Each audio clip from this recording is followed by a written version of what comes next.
Hey everyone, Mo checking in with a video for all of you that are having problems with your squat or your deadlift.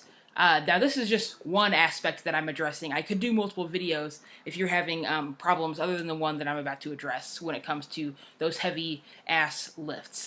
So a lot of the times people feel very uncomfortable when they squat or deadlift, or they feel like there's something off. Sometimes their form is off, like on a squat they'll lean too far forward. They're not able to push through their heels. If you watch any video on YouTube, if you take advice from me, anyone, you can Google it. Anyone will tell you how you do the way you do a squat or a deadlift is to mainly push through your heels. Don't pull with your back or anything crazy like that. It's to drive through your heels to get the weight up. So a big problem is feeling that. People are like, am I pushing through my heels? Am I not pushing through my heels? I know that was a problem that I had, and this is how I remedied the problem. So the shoes that you're lifting in, huge, makes all the difference in how you lift and how comfortable you feel. So I thought I'd do a video on the shoes that I wear when I lift, and just as you guys already know, like I've said, it made a huge difference for me. So the issue with your typical tennis shoe, as nice as they may be for running or doing any other body part, is that they have a heel. There's a lift, like your heel sits back here and then your toes are here. Even if it's minimal, and there's arch support, which is great, especially if you're running or something like that. But whenever you're trying to drive through your heels, and your heel is, thanks to the sole of your shoe, an inch, sometimes more, off of the ground, that really throws you off. And that's why some people, when they're squatting, they're falling forward too much, or they can't really drive through their heels to really drive the deadlift and get the weight off of the ground. A big problem is, like I said, the shoes they're wearing. So if your gym allows it and you feel comfortable, you could go barefoot. That, at my gym, it depends on who's working. Some people will let you get away with it. Some people will come up to you immediately and tell you to put your shoes on.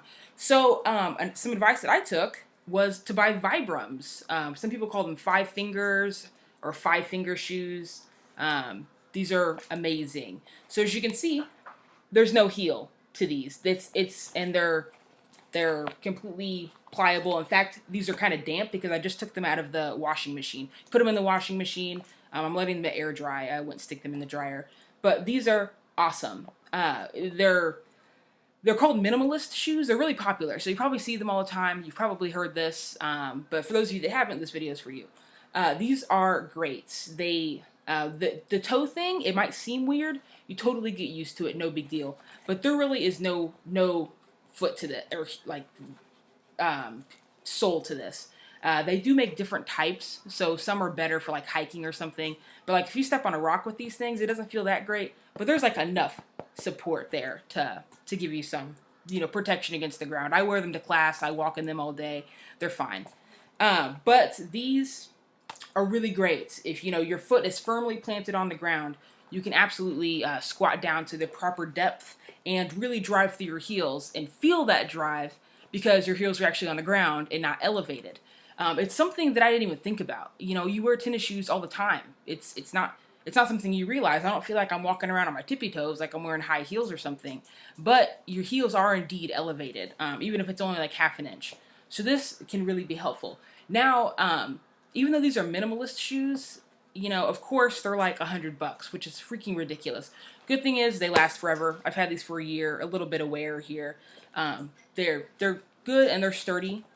They're, no rips or tears or anything like that. And they make other shoes, and there are other options that are just as good as this. Like I said, barefoot, Vibrams, Converse, typical Chuck Taylors, Chucks, whatever you call them. They made a big comeback like when I was in middle school. In fact, I still have a pair from like 7th grade. They're terrible.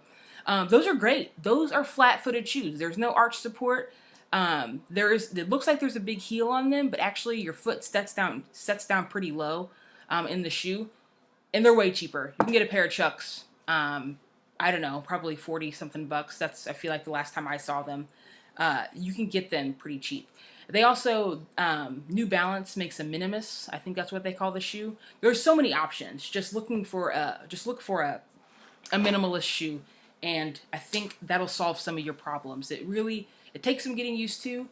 Your calves might hurt when you first start wearing them, but it could really help, and sometimes it makes all the difference. It's whenever you start getting stronger in your squat and your deadlift, you're really going to start noticing how, with that heavy ass weight on your back, how much that heel of your shoe can make you lean forward and can just throw off your entire lift. And when you start wearing these, you may not notice how good you have it and how much better your lifts have gotten until you accidentally forget your Vibrams one day, which I've done, and you have to wear your tennis shoes, and it feels so bad. It feels so weird. It feels like I'm on my tippy toes. So I do know that some powerlifters wear shoes with heels. Powerlifters do that, but that's a whole other story. So if you have questions about that, let me know. And if you have any questions about these types of shoes, where to get them, any information on them, what my opinions are, let me know as well, and I'll catch you guys next time.